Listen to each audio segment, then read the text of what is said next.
My name is Sharina, editor for Medical Channel Asia, and today we will be joined by Dr. AJ Pareja, a physician here at the House of Representatives in the Philippines, and he is also a pro athlete.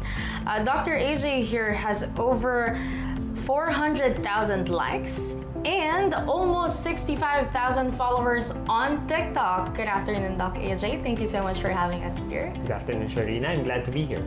Awesome. So, Doc, today we're going to talk about something really interesting, and I was really excited about this. It's talking about medical and sports myths here in the Philippines. And we've seen some of your contents on TikTok, and we know that you are an athlete. So, aside from being a full-time physician, what else do you do? What sports do you play, and what team do you play for?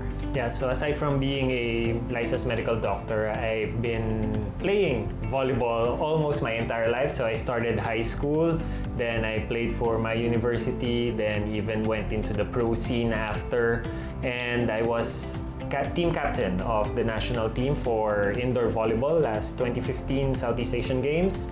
And I thought that was my retirement. I thought that was after that I'll focus on just being a doctor. But no, a couple of years back, I found myself back to the sport, but on a different setting, which is the sand. So I'm a professional beach volleyball right now. Wow, that's really great, Doc. And aside from being an athlete, you are also very much a content creator yourself. There are lots of very interesting content that you put out there on your TikTok, addressing sports myths, sports injuries, and things that I actually learned about recently. But I want to know, and I'm really curious, of all the social media platforms, you have Instagram and Facebook, why TikTok? I think TikTok is not because it's just for dancing, for entertainment, because TikTok has a broad audience. And what's good about TikTok is everything is bite-sized. So a lot of the content or information that I put out on TikTok is straight to the point, because a lot of the audience there would want it like very quick. They don't have time to digest education or informational content that would take lots of minutes, because the attention span is just really not there. So I think the advantage of TikTok is going straight to the point, but still being reliable when it comes to medical information or educational content. Wow, that's great. And this next question that I have, I've seen it on your TikTok videos as well. What are the 3 most common sports injuries based on your experience as an athlete and as a doctor? Well, I cannot speak for all sports because each sport have different demands on the body. So in turn, there's different injuries that could occur. But for me as a volleyball player, the 3 most common injuries that I experience, both as a doctor and as an athlete, are the shoulders, the knees, and the ankles. So shoulders, because the nature of the sport is we're hitting with a lot of power, so there's lots of rotation for the shoulder, and that's where we do some damage and tears on the rotator cuffs and other structures in the shoulder. And knee, unfortunately, a lot of ACL or ligament tear injuries because of bad landing or bad form whenever they're jumping or landing, as I said. And speaking of landing, also another very common injury is the ankle, the rolling of the ankles, because some players don't give much attention to developing their core and their stability and their coordination mid-air. So that's where lots of injuries lie for volleyball, at least. So, Doc, you've mentioned all of those common sports injuries, the ACL, the shoulders. What are the treatments for these? I'm asking because the myths that we're gonna explore later is very much associated with the proper treatments. What are the treatments for these 3?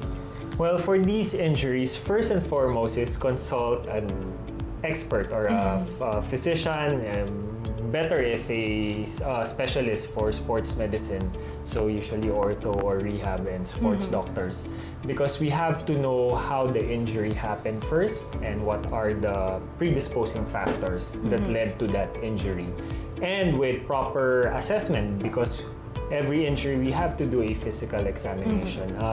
I know that telemedicine is very popular right now because of our situation, but when it comes to sports injuries, it's paramount to have a physical examination done because we have to know the degree of the inflammation, the degree of the limitation in the range of motion.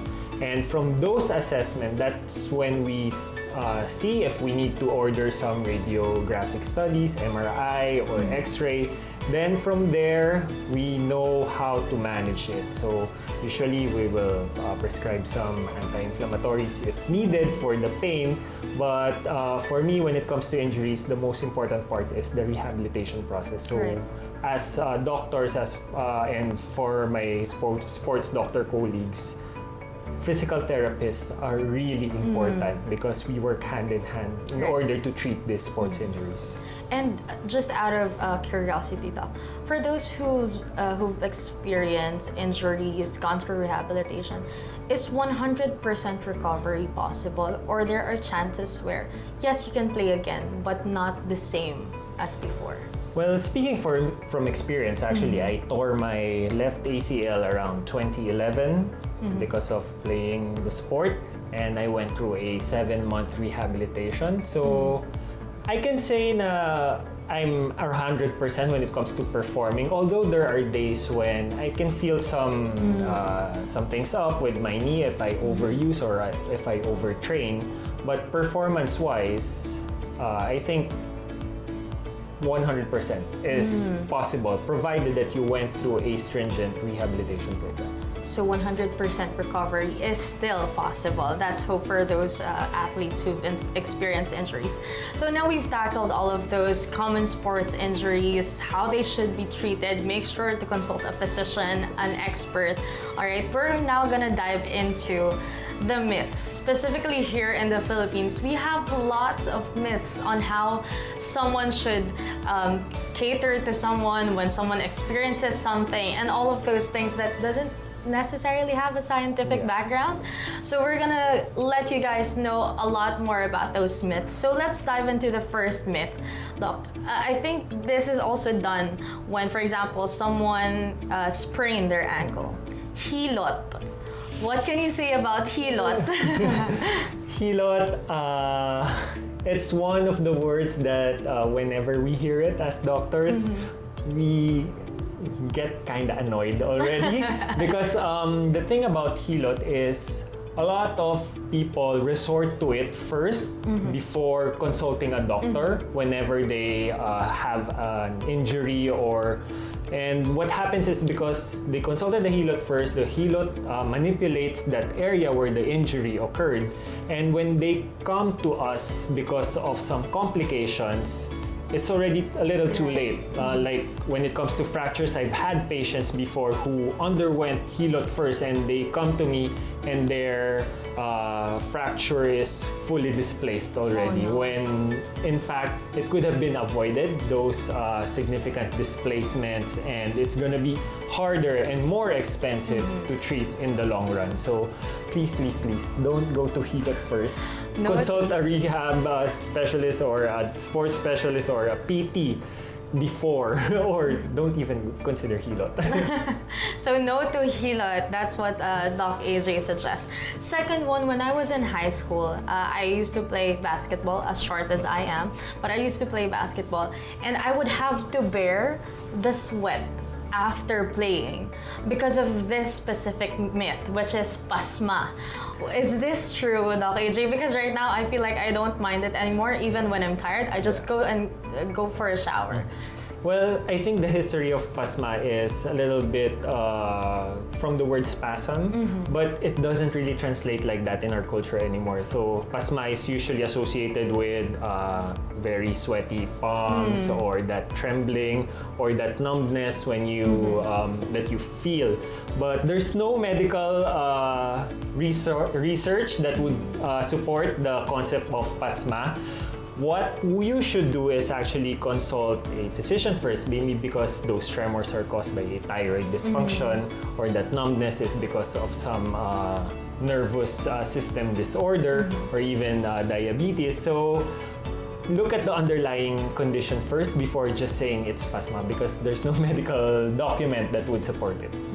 So now we know there's no medical support that says Pasma is actually valid. And actually, on that note, when it comes to showering after exercise, we hear that a lot, that don't shower because you'll get Pasma, or some would even go to the extremes of you'll die if you take a shower after exercise. But a lot of athletes all over the world, even top athletes, do an ice bath after physical activity, and even I practice that. But one caveat is, after an intense physical activity, wait for your body to cool down first, for your heart rate to stabilize and regulate before hopping into the shower. So that would be my advice. And correct me if I'm wrong, Doc. I think it's not really about doing an activity, a strenuous activity, and then taking a shower after, but it's the body temperature. Yeah. And your body coming from a really, really hot temperature and then going into a cold shower. Is that correct? Yeah, so you have to regulate your body first.